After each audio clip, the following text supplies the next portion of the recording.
Ladies and gentlemen, we proudly present an exciting new musical review with your merrymaking master of ceremonies, Chuck E. Cheese. That's me, Chuck E. Cheese, your host with the most. If you were a kid in the early 2000s, or even before then, you can most likely recall a moment in Chuck E. Cheese. Whether it was climbing through the tunnels, playing one of the many games, or indulging in their very underwhelming pizza. Whatever your memory, or memories for that matter may be, many of us were exposed to that place. There was an energy to it you simply couldn't find elsewhere. We all had different reasons for being there, however, we all knew what the most important part about it was. The performance was the highlight of the entire restaurant. It was made especially more important if you went there during your birthday. It felt tailored to you. It was a celebration of you. At least, that's how it felt to me when I was a child. Seeing this mascot you knew from the ads and the logo perform live for you was so magical, as silly as that sounds. It was like the essence of you brought life to these animatronics, but did you ever feel like something was off? I mean, with the animatronics. They're not organic, but they're moving.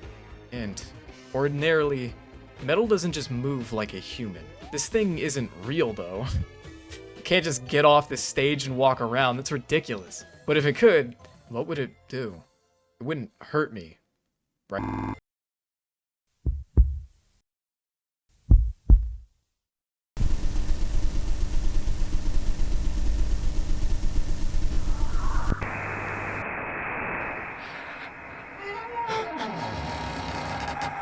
No, it wouldn't do that, unless an evil scientist programmed it to do that. Animatronics have always had an uncanniness to them though. Obviously, no rat looks like this and Italians don't exist, but there's a deeply unsettling feeling when you sit down and look at them. The faces were mostly fine. You could never truly go wrong with them since they're mostly translated from drawings or cartoons, but a lot of the eeriness stems from the eyes. Many of the animatronics, or more specifically the vintage Chuck E. Cheese ones, were equipped with realistic-looking eyes, and because of this, it siphoned a lot of the cartoonism out of the characters. When you're getting stared down by one of them, it doesn't just feel like you're being looked at by a hunk of metal, but by something with sentience. It instills too much life into something inanimate, but you want to know something? That's why it's so good. There has been a lot of horror media based on the idea of seemingly inanimate objects coming to life. However, the idea of animatronic mascots moving or coming to life hadn't been realized until a certain game. Yeah, you know what it is. It's Five Nights at Freddy's. To say this series had an impact on the horror sphere would be putting it lightly. I mean, seriously. Lightly. Like, even beyond the idea of animatronics coming to life, the ripple effects caused by this series are still being felt today. It is so popular, it became popular in of itself. Like a Fazbear or a Boris. Like a Fazbear or a Boris. It inspired countless fan games, books, cartoons, and even analog horror. The fan games especially, because even if you already know, there are so many. A lot of them are legitimately amazing, don't get me wrong. Ironically, however, a point I hear repeated quite often is the lack of horror present in the current iterations of the series. And this point alone has brought a lot of that sentiment to the series as a whole. Considering what has been recently produced, you could say Five Nights at Freddy's isn't scary, but it was. Most tend to forget how brilliant the older titles are. Their art styles, their design, both visually and audibly, as well as their stories. It simplified much of the gameplay so it could hone in more on what drives that sensation of horror.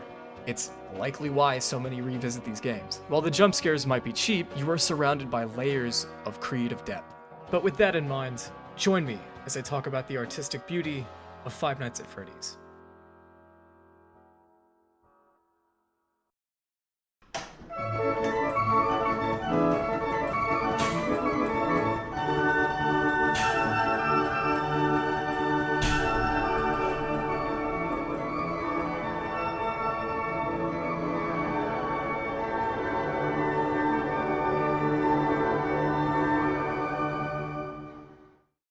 Five Nights at Freddy's 1 always struck me as the outlier. Granted, it was the first in the series, and future iterations would only evolve the series, but in terms of raw atmosphere and visuals, it always struck me as the most fleshed out one.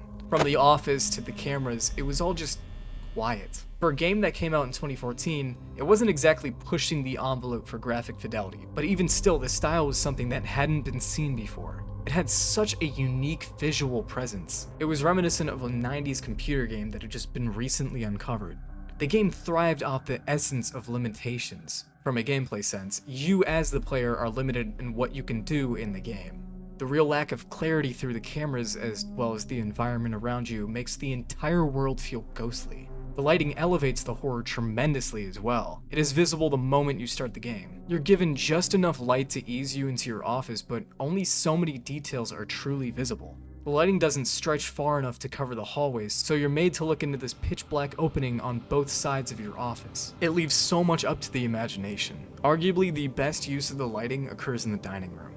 It makes such a large space look small. Its softness makes the whole room feel so much more expansive than it truly is, almost endless. Another spot worth mentioning is backstage. The only illumination in the room is the light from outside. It may not be enough to fill the whole room, but it's enough to see what's being hoarded. There's this deep sense of dread upon looking at the space. Nothing is happening. However, the presence of the endoskeleton and the spare heads leads to this visceral unease. You can't tell if they'll move like the other animatronics. It makes you feel as if there's another thing to worry about. The lighting also works in tandem with the animatronics as well. There are many instances in which the characters become distorted under the light.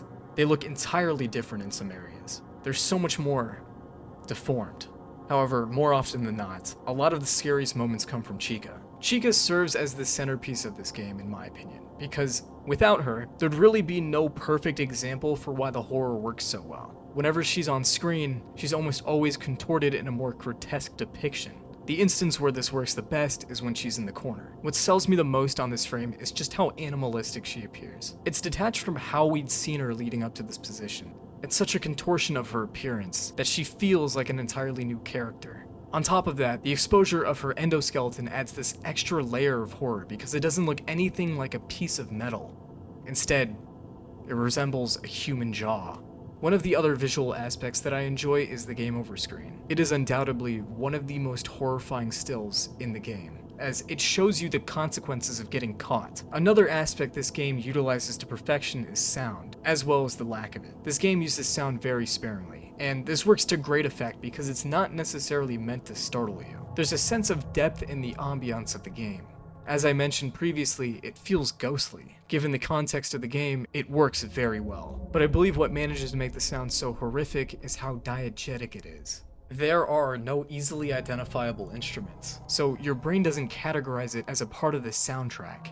The later games did expand on this, but it's why the ambiance in this game in particular is so anxiety-inducing. Rather than merely sounding like it's trying to draw something out, it feels as though it's being generated by your surroundings. Aside from just the ambiance, however, the sound effects are truly where the audio design shines. The most horrific sound has to be when the animatronics are actually in your office. You'll hear this groan, almost like this last bit of air escaping out of a corpse. It is a phenomenal sound effect, and one that only happens when you've already lost.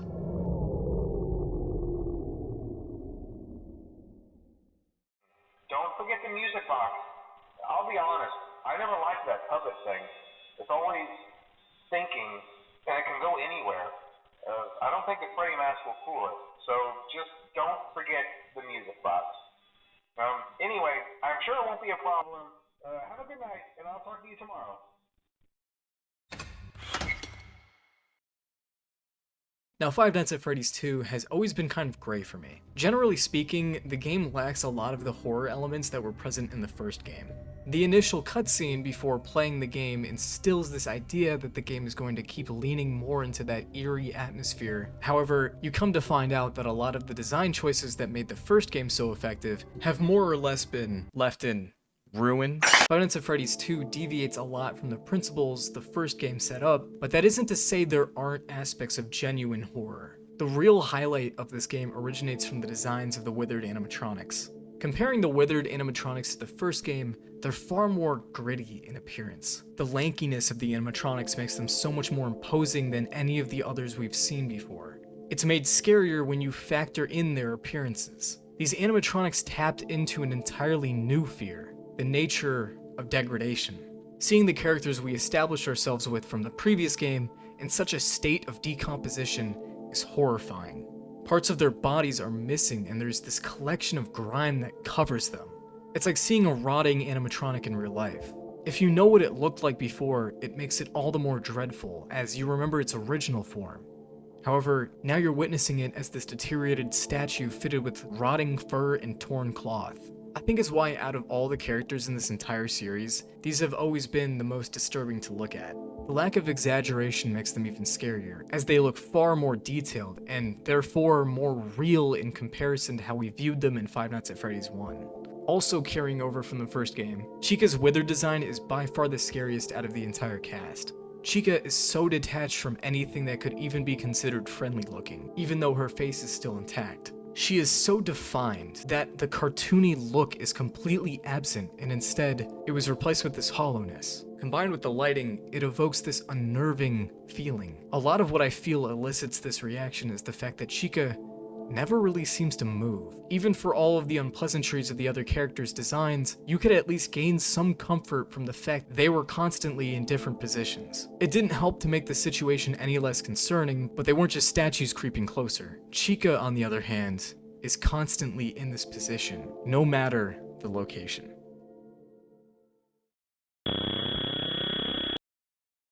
Now, while all of that is well and good, nothing holds a candle to the minigames. This is where most of the exceptional audio design as well as the visual design was put to work. There is no question as to why these minigames are the highlight of Five Nights at Freddy's 2. From a visual standing, the style of these minigames is exceptionally accurate to the period the game is set in. The amateurish look and simple gameplay adds so much to making them feel authentic, but it also starves you of your comfort. You're only given a single prompt to guide you. However, how you ended up playing the minigames in the first place was so abrupt that you have no other choice but to be put on edge. These minigames are brilliant. The real fear comes from how arbitrary they appear, but beneath the surface, they are depicting events relevant to the world. In addition to that, the sound accompanying these minigames offers nothing to comfort you. It's persistent in keeping you anxious. You have to finish the minigame for it to stop, but you can't help but feel like it's trying to tell you something.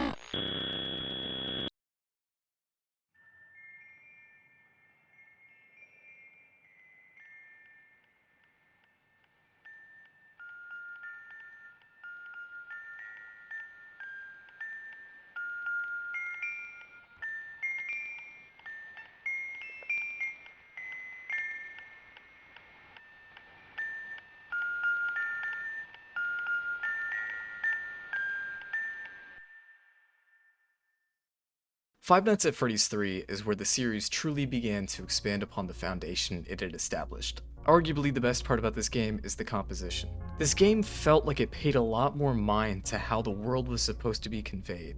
There's this sickly green tint plastered on top of everything. The filth and the grime in the location makes this entire place feel abandoned. Even though this is a horror attraction, there's nothing to insinuate that anything has happened here in years. While the first games were empty, there was, at the very least, a feeling of activity. With how clean and kept the rooms were, it was fair to assume that they were used during the day. However, with this, there's no room for imagination. It's hard to believe anyone has stepped here in a long time. Springtrap, in my eyes, is one of the most horrific entities in this entire series. His appearance alone is one of the most visually striking designs ever. It's such a visceral, gory amalgamation. This visual context plays an important role in the actual gameplay, as he doesn't just act like a standard animatronic. His movements and his positions are more lifelike. There's a greater sense of awareness in Springtrap compared to the other animatronics. His eyes are also his most haunting feature. They've got this dead, white color to them, but they aren't the type of white you'd see on someone deceased. There's still life in them. When he looks at you, it doesn't remind you of an animatronic. His eyes aren't plastic, they're organic. It's a feature that shows up a lot, but it's ultimately very important to his design. It's both a figurative lens into the soul of Springtrap, as well as a visual representation that what you're looking at is still alive. There's something to be said about the lighting as well. Going back to what I had mentioned in the beginning about the composition, the lighting in Five Nights at Freddy's 3 felt more meticulous than all of the previous games. It felt more intentional and ominous. The way lighting is used in conjunction with Springtrap makes it feel more malicious. It's never used to highlight Springtrap, but rather conceal him and create more of a silhouette out of him. It made the game's atmosphere feel less like it was diegetically produced, and more like it was bending around Springtrap himself. It's a brilliant way to keep you in suspense because you have to be diligent to find out where he is. It also adds a lot to the tone of the game. Much like the tint of the game, the lighting only embellishes this feeling of festering decay. The lights do not offer any sense of activity. The illumination is more reminiscent of a fleeting power source than anything. It makes the place feel like a purgatory. However, as I mentioned toward the start of this segment, the aspects of the other games make their way into this one as well. More importantly, the sound design. The sound design in this game always struck me as the most intense in the series. All of the sound effects felt broken and distorted. Everything feels fragmented. Though, the best sounds in the game mainly come from the minigames. The music tracks that play alongside the minigames feel distant. The way I see it, the music makes me imagine as if I were alone in the dark, hearing a track faintly playing from a location I cannot reach. It's disturbingly ethereal. It's reminiscent of an old memory.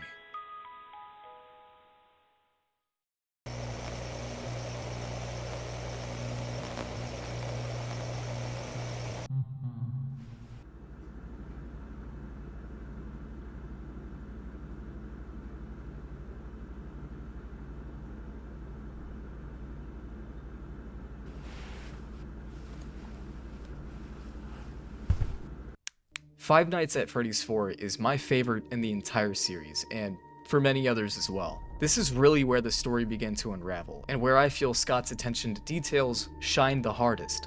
There was more context being filled. We finally got answers to questions that had been plaguing our minds for so long. It began to build upon the story, but it also built a completely new foundation in terms of atmosphere. From the menu alone, it was clear the tone of this game in particular would not be the same as the others. All of the games had very poignant color palettes, but this one has always stood out to me, as it solely implemented this blood red hue. It was hellish. It is a literal representation of the game itself, given just how much context would be provided. But it also provides this deeper, more foreboding presence. It was the first time we were presented with a screen that didn't present the animatronics. They were silhouettes. It made it scarier because there was such a minimal amount of information to go off of. The design of this game has always been my favorite. The bedroom always felt intangible. It was one of the few instances where the setting you're in doesn't feel real. It was like stepping around in someone's imagination. You had your bed, your toys, and your pictures, but even with those familiar objects, there was an absence of tangibility. The hallways seemingly extended on indefinitely.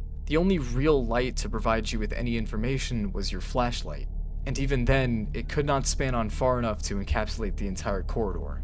Only certain objects felt like they were kept in mind. For a house, it seemed so barren. The minimalistic design gave off this non-physical notion, as if the rest of the house was just being fabricated by someone's memory. Objects would appear in places they hadn't resided in before, only to vanish. The layout of it was completely nonsensical as well. It sold the idea of the game taking place inside of a child's nightmares, and the animatronics connected to that idea as well. The animatronics are gruesome looking. They're so much more gnarled and vicious compared to their real-world counterparts. This nullification of friendliness makes them so much more horrifying. Arguably, the best element of this game by far, though, is the sound. It's the baseline for the gameplay. However, the sound design in Five Nights at Freddy's 4 has always been superior to me. This game's ambiance is desolate. It's nothing but a low drone throughout the entire game. It's so much more insidious than the ambiance of the previous games. The chimes are warped, giving off this feeling of broken nostalgia. It embodies that late-night disquiet you'd hear after staying up past your bedtime. You also faintly hear the sound of a dog barking in the distance. Such a little detail, but it's the only solace you're provided, and even then, it's more of a presage. Not to mention, it paints this very sprawling picture of where you're located. It reinforces the idea that you aren't in a densely populated area. You're in a rural area far out from any form of civilization. It makes the horror surrounding the game so much more frightening because it isolates you even further. You're no longer in a pizzeria or a horror attraction. That assurance that someone could find you is no longer present. Another brilliant aspect about Five Nights at Freddy's 4 is its premise. The visuals gave some leeway to the idea of the game, or at the very least gave some context to the setting you were in. But the thing this game utilizes the most to perfection was the story it told. Now, for the record, What the game truly represents is debatable, but with the context we're given, I believe the design of this game specifically paints a tone that is far more tragic and scarier than anything in the previous titles. The reason the world around you feels so intangible is because it is. The character you play is fighting for a mental survival. These horrors are the last moments of conscious thought occurring throughout the child's head. It's an internal hell. These characters have been transformed into monsters, and the world has been stripped of all other colors besides this infernal red. When pairing this game's context with the visuals and the sounds, it makes this game so much more horrifying. Beyond just the jump scares, you're living through a child's nightmares, and some of their last ones at that. Instead of the peace that the child deserved, their last memories are that of anguish and fear, with the only comfort coming from the same character that doomed them to this fate.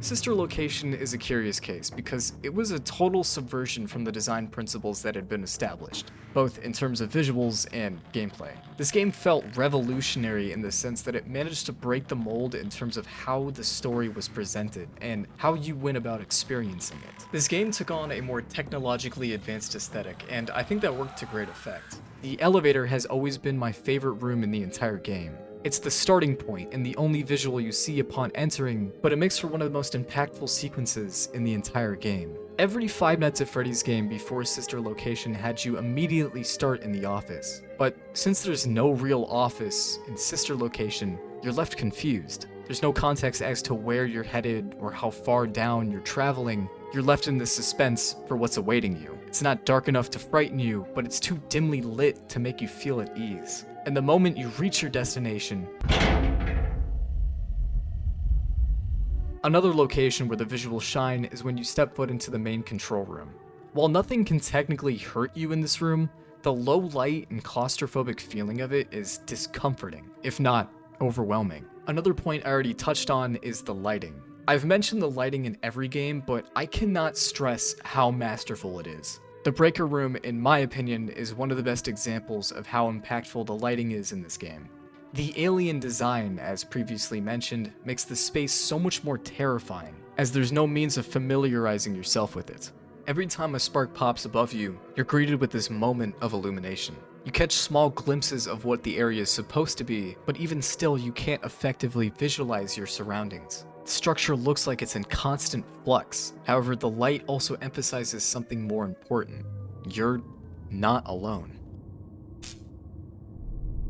Watching Funtime Freddy constantly bounce around the room with every flicker is dread-inducing. The thought of him getting closer is constantly in the back of your head. You don't have this stream of information. You only get flashes of movement. The only way of figuring out how close he is to you is to wait for a spark to light him.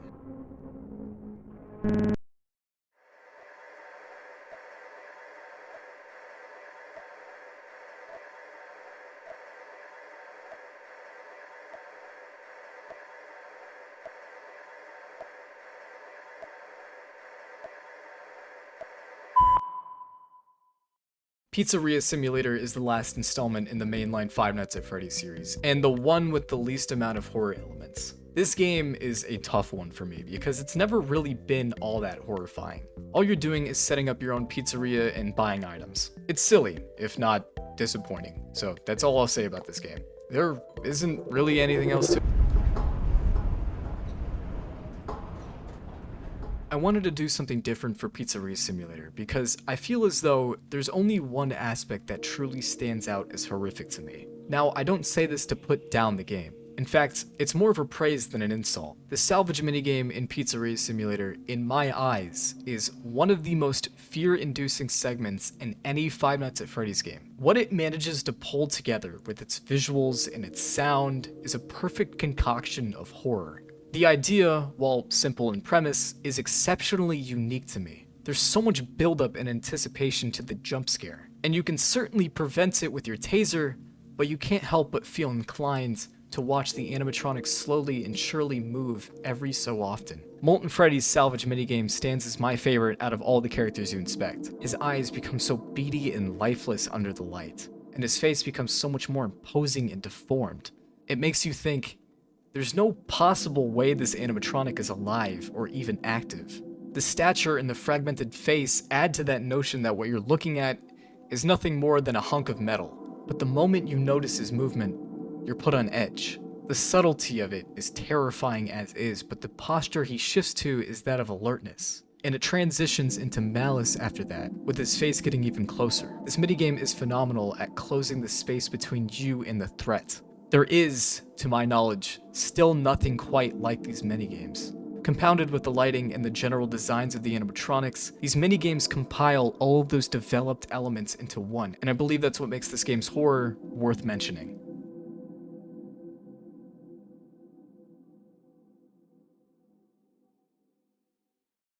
Five Nights at Freddy's as a series, and now a franchise, has always meant a lot to me. The excitement it brought to my life is something I will never forget. It came at the absolute best time. However, it was clear from the start that it was a series made up of passion, and I believe that's why so many people were willing to lend it their attention, even when the sequels came out mere months after each other. It is not where it used to be in terms of, well, everything, I suppose, but for what it's worth, the older games still hold significance as far as how they managed to convey their horror. There have been videos made on the audio, but Scott's design principles, both visually and audibly, are some of the best I have ever seen. And I find that ironic considering Five Nights at Freddy's was the first horror media he had ever created. As much as I like to compare the other games in the series to the first one, they all equally had a great deal of horror to their respective environments. Going back to the beginning of the video, to think such a series as this managed to build an entire franchise solely on an underrepresented idea should inspire future creators to do the same. It's difficult to say if we'll ever have anything like Five Nights at Freddy's hit the market, but what's certain is we will see a franchise built from an individual's passion again at some point. Perhaps sooner than later. Other than that, I thank you for tuning in. Until next time, Aspirish signing off.